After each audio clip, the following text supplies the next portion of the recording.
Hello everyone, welcome to the online platform of Dhruv Academy. प्यारे बच्चों, तो आज मैं आपके सामने गेट एग्जाम्स के लिए जो इंपॉर्टेंट रिएजेंट्स हैं उन सब का एक प्रॉपर में लिस्ट लेके आया हूं, ताकि आपको वो रिएजेंट्स को टिक कर लेना है कि ये सारे रिएजेंट्स आपने जरूर पढ़ लिए हों। क्योंकि ये जो भी रिएजेंट्स मैं आज डिस्कस करूंगा ये सब कहीं ना कहीं गेट के एग्जाम में कभी ना कभी पूछे गए हुए हैं। तो चलिए मैं आपको वो लिस्ट दिखा रहा हूं। सबसे पहले मैं आपके सामने फर्स्ट रिएजेंट्स को लेके आ रहा हूं, जिसका नाम है ऑक्सीडेशन बेस्ड रिएजेंट्स। तो एक एक करके मैं इन सारे लिस्ट को डिस्कस करूंगा और आपको ध्यान से इसको कवर कर लेना है बच्चों, ठीक है। तो पहले आप इस लिस्ट में ध्यान से देखिए। इन सारे रिएजेंट्स का सबसे पहला इंपॉर्टेंट होगा कि आप इनके रोल को समझिएगा कि ये क्या करते हैं, और दूसरा इनकी सेलेक्टिविटी कि वो किसके फंक्शनल ग्रुप के लिए सेलेक्टिव होते हैं।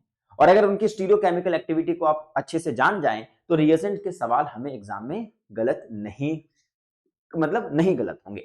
तो अगर हम डिस्कस करें तो पहला हमारा जो रिएजेंट है, मैं सबके रोल आपको बताऊंगा, और अगर आप इन पे बेस्ड मुझसे क्वेश्चन करना चाहते हैं तो 8:30 बजे आज क्लास होगी।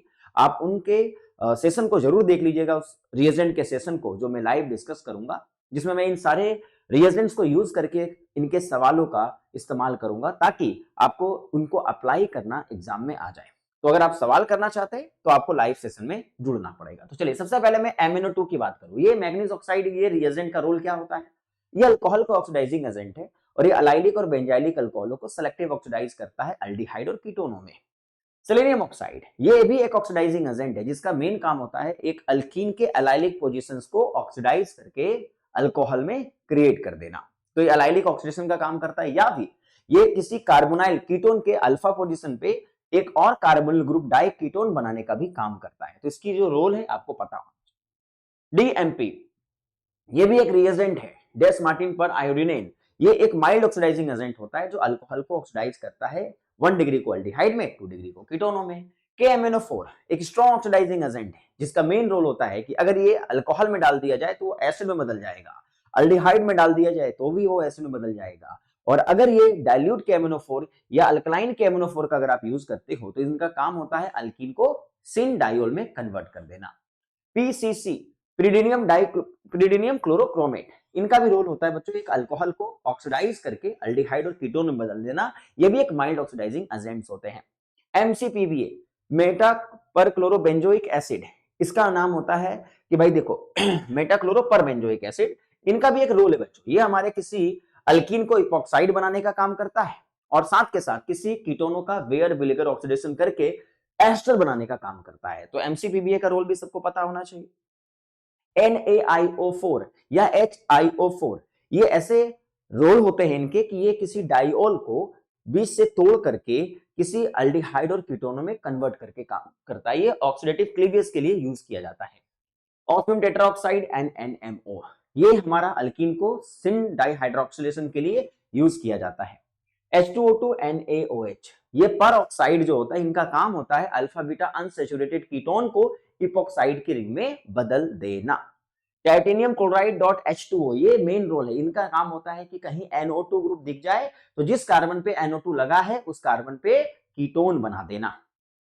10 नॉर्मल H2SO4, ये भी एक ऑक्सीडाइजिंग एजेंट है, इनका भी मेन रोल होता है कि NO2 अगर आपको दिख रहा है तो उस NO2 को कीटोन में कन्वर्ट कर देना। DMDO डाइमिथाइल डाइऑक्सिरेन, ये भी ये काम क्या करते हैं? अल्कीन को इपॉक्साइड बनाने का काम करते हैं।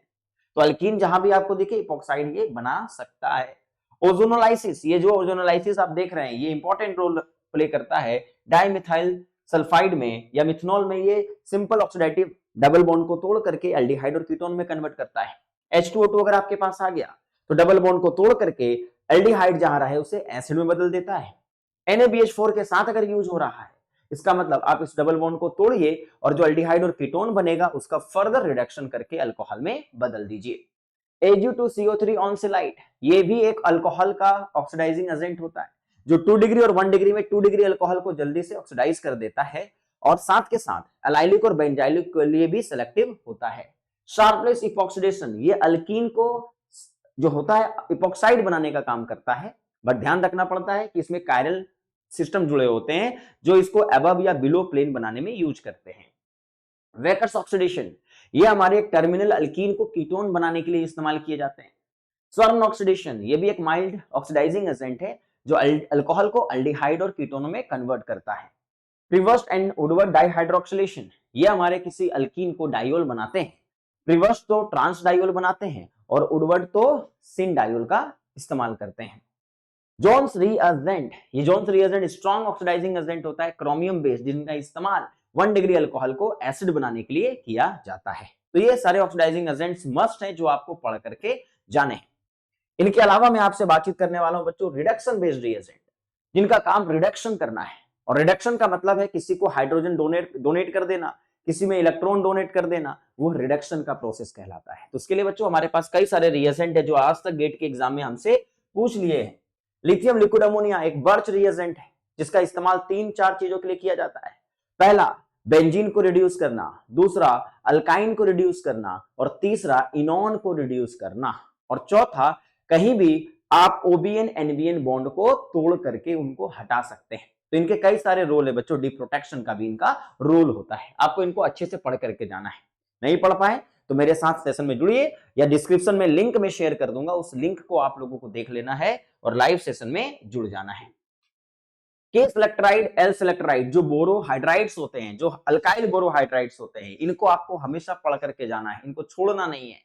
H2PD charcoal reduction based reagent, catalytic hydrogenation, H2PD BSO4 और calcium carbonate, they are Lindlar catalyst. इनका इस्तेमाल अल्काइन को अल्कीन बनाने के लिए किया जाता है, वो भी सिन अल्कीन बनाने, सिन मतलब सिन एडिशन ऑफ हाइड्रोजन होते हैं, ये सिस अल्कीन बनाने के लिए किए जाते हैं। सेलेक्ट्राइड्स जो होते हैं उनका इस्तेमाल रिडक्शंस के लिए किया जाता है, कार्बोनिल ग्रुप्स के या इनोन के रिडक्शन में इनका इस्तेमाल ज्यादातर होता है। डाइबल एच हाइड्राइड डोनर्स होते हैं, इलेक्ट्रोफिलिक हाइड्राइड डोनर्स होते हैं, इनका इस्तेमाल ज्यादातर केस में किसी एस्टर को अल्डिहाइड बनाना, इनॉन को अलाइलिक अल्कोहल में बदलने का होता है। Titanium chloride, zinc copper, McMurry coupling reaction, जिनका इस्तेमाल 2 कार्बोनिल ग्रुप को अल्कीन में बदलने के लिए किया जाता है। हाइड्रोजन CuSO4 और O2 यानी N2H4, ये डाइमाइड रिडक्शन के नाम से जाना जाता है। इनमें भी हमारे अल्कीन को रिडक्शन के लिए भेजा जाता है, पर यहाँ सिस और ट्रांस में ट्रांस जो अल्कीन होती है वो सेलेक्टिव रिड्यूस होती है।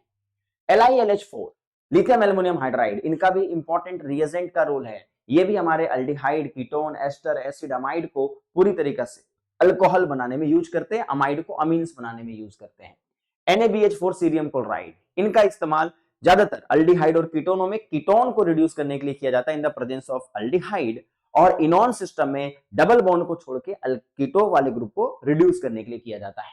Hydrogen KOH, this is the reduction of carbonyl groups, ketones को O को हटा करके हाइड्रोजन डोनर का काम होता है। VH3 यानी ये इलेक्ट्रोफिलिक हाइड्राइड डोनर है, इनका इस्तेमाल एसिड और अमाइड को सेलेक्टिवली रिड्यूस करने के लिए किया जाता है। तो इनका रोल आपको अच्छे से पता होना चाहिए। विल्किंसन कैटलिस्ट, विल्किंसन कैटलिस्ट का इस्तेमाल एक होमोजेनियस कैटालिसिस के लिए किया जाता है, लेस सब्स्टिट्यूटेड अल्कीन को रिड्यूस करने के लिए किया जाता है। अल्कोहलिक मतलब लोन पे डायरेक्टेड, यहाँ पे हमारे पास क्या होते हैं, रिडक्शंस किए जाते हैं। टोसाइल हाइड्रोजन एंड एसिटिक एसिड, इनका भी रोल कार्बोनिल ग्रुप को रिड्यूस करने के लिए किया जाता है। सोडियम ट्राइएसिटॉक्सी बोरोहाइड्राइड, जी हाँ, ये एल्डिहाइड और कीटोन को रिड्यूस करता है, बशर्ते कीटोन को और एल्डिहाइड में कीटोन को छोड़ के एल्डिहाइड के रिडक्शन के लिए हम लोग इसका इस्तेमाल करते हैं। लिथियम बोरोहाइड्राइड, इनका इस्तेमाल ज्यादातर एस्टर और एसिड में डिफरेंस क्रिएट करने के लिए किया जाता है। ये एस्टर को रिड्यूस करता है, एसिड को छोड़ देता है। जिंक एसिटिक एसिड, इनका इस्तेमाल ज्यादातर अल्फा पोजीशंस पे लगने वाले लिविंग ग्रुप ऑफ कीटोन्स के बाहर निकालने के लिए किया जाता है, यानी अल्फा हेलो कंपाउंड्स अगर कहीं पे मौजूद हो और उसमें अगर तुमने जिंक एसिटिक एसिड डाल दिया तो वो अल्फा पोजीशंस पे हेलोजन ग्रुप को वहां से रिमूव कर देते हैं और वहां पे हाइड्रोजन लगा देते हैं। इन सब का रोल आपको पता होना चाहिए। सोडियम जाइलिन, ये एक तरीके का कपलिंग रिएक्शन का काम करता है, ये तरीके का एस्लोइन कंडेंसेशन में इसका इस्तेमाल होता है। तो सोडियम जाइलिन का क्या रोल है, अगर आप ये सब पढ़ना चाहते हैं तो आपको सेशन में ज्वाइन करना पड़ेगा। डिस्क्रिप्शन में लिंक आपको गिवन दिया गया है, उसको जरूर देख लीजिएगा।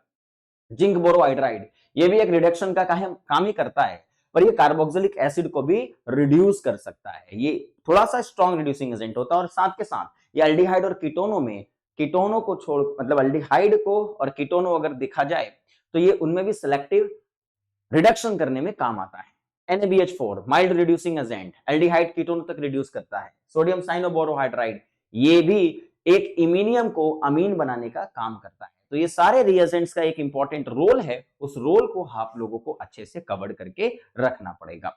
इनके अलावा बच्चों में कुछ इंपॉर्टेंट रिएजेंट्स बता रहा हूं, ये भी आपको करके जाने हैं, जिनमें आपको ऑर्गेनोमेटेलिक में ऑर्गेनोमैग्नीशियम, ऑर्गेनोलिथियम और ऑर्गेनोकॉपर, इन तीनों का इंपॉर्टेंट रोल आपको पढ़ के जाना है। कहां पे ये अटैक करना पसंद करते हैं? अगर इनके पास इनॉन है तो ये डायरेक्ट अटैक करेगा या माइकल एडिशन करेगा, ये सब कुछ आपको पढ़ के जाना है। ये सॉफ्ट सेंटर पे अटैक करता है, ये दोनों हार्ड सेंटर पे अटैक करते हैं। क्लियर है? बिल्कुल। ये हमारे पास कुछ सल्फाइड्स होते हैं, सल्फर के लाइट्स होते हैं, जिनका इस्तेमाल हमारे पास क्या होता है, इसको अगर आप देखें तो ये CH2- और S पॉजिटिव, यानी ये जो हमारा गेट है वो इस रिएजेंट को बहुत अच्छे से फेवर मानता है। ये अनस्टेबल लाइट होता है, ये कभी भी कीटोनों को अगर आप अटैक करने भेज दे तो कीटोन को इपॉक्साइड की रिंग में कन्वर्ट करने का ये काम करता है। यहां तक कि ये इसका भी रोल वही है, बस आपको इनके सेलेक्टिविटी के बारे में पता होना चाहिए कि इनकी सेलेक्टिविटी यहाँ पे क्या होगी। तो बच्चों ये हमारे पास दोनों ही इपॉक्साइड बनाने का काम करते हैं किसी कीटोन को, लेकिन अगर इनके पास इनॉन सिस्टम आते हैं तो ये अटैक कार्बोनिल पे करता है और ये अटैक डबल बॉन्ड पे करता है और साइक्लोप्रोपेन की रिंग बनाता है। इसके सबकी मैकेनिज्म कैसे होती है, सब कुछ मैं आज के सेशन में आपको डिटेल में करवाने जा रहा हूं, तो आपको कम से कम ये पढ़ लेना है। एन ब्रोमोसक्सिनामाइड ये बहुत इंपॉर्टेंट रिएजेंट है। अगर ये रिएजेंट अल्कीन में डाल दिया जाए और पानी में डाल दिया जाए, पानी के साथ कोई प्रोटिक सॉल्वेंट के साथ डाल दिया जाए, तो ये एक तरीके का ब्रोमीन और हाइड्रोक्सिल को एंटी ग्रुप बनाने का काम करता है। दूसरी बात, अगर आपने इसको NBS को किसी CCl4 या हीट के प्रेजेंस में ट्रीट किया है तो वो अल्कीन को CCl4 के प्रेजेंस में किया है तो अल्कीन में डाइब्रोमीन लगाने का ये सॉरी NBS का रोल होता है। जब वो CCl4 में होता है तो अलाइलिक पोजीशंस पे रेडिकल क्रिएट करने का इनका काम होता है। ऑर्गेनोकॉपर, PSSEBr और H2O2 इनका जो रोल होता है, ये हमारे किसी इनॉन को ऑर्गेनोकॉपर क्या करते हैं, डायरेक्ट अटैक करके सॉफ्ट सेंटर पे अटैक करके इसको इनोलेट बनाने का काम करते हैं। और अगर इनोलेट बन गया तो इस इनोलेट का फिर अगला इस्तेमाल होता है सेलेनियम ब्रोमाइड के ऊपर, और सेलेनियम ब्रोमाइड के ऊपर जब इसका अटैक होगा तो ये अटैक करके इसको पूरी तरीके से यहां सब्स्टिट्यूट कर देते हैं और यहां बना देते हैं सेलेनियम के मॉलिक्यूल, है ना बच्चों। और फर्दर ये जो हमारा H2O2 होता है ये इसको ऑक्सीडाइज कर देता है और ऑक्सीडाइज करके क्या बना देता है, एक सेलेनियम ऑक्साइड बना देता है। और जब सेलेनियम ऑक्साइड बन जाते हैं तो फिर यहां से ये H के साथ बाहर निकल जाते हैं और अल्कीन का फॉर्मेशन करते हैं। तो ये रिएक्शन हमारे लिए इंपॉर्टेंट होती है। तो आप सभी को बच्चों ये सारे रिएजेंट्स जो मैंने अभी आपके सामने मेंशन किए हैं, इन सारे रिएजेंट्स को जरूर पढ़ लीजिएगा, बिकॉज अगर इनको छोड़ के जाएं एग्जाम में तो गलतियां हो सकती है। क्लियर है? और भी बहुत सारे रिएजेंट है जो मैं आज के सेशन में डिस्कस करने जा रहा हूं, वो जरूर देख लेना है। ठीक है बच्चों, तो ये सारे रिएजेंट्स को मैं आपके सामने एक बार पुटअप कर चुका हूं, तो आप सबको ध्यान से इसको पढ़ लेना है। क्लियर है? चलिए तो आज के सेशन को यहीं पे समाप्त करते हैं, मिलते हैं आपसे अगली क्लास में, तब तक के लिए bye bye and take care.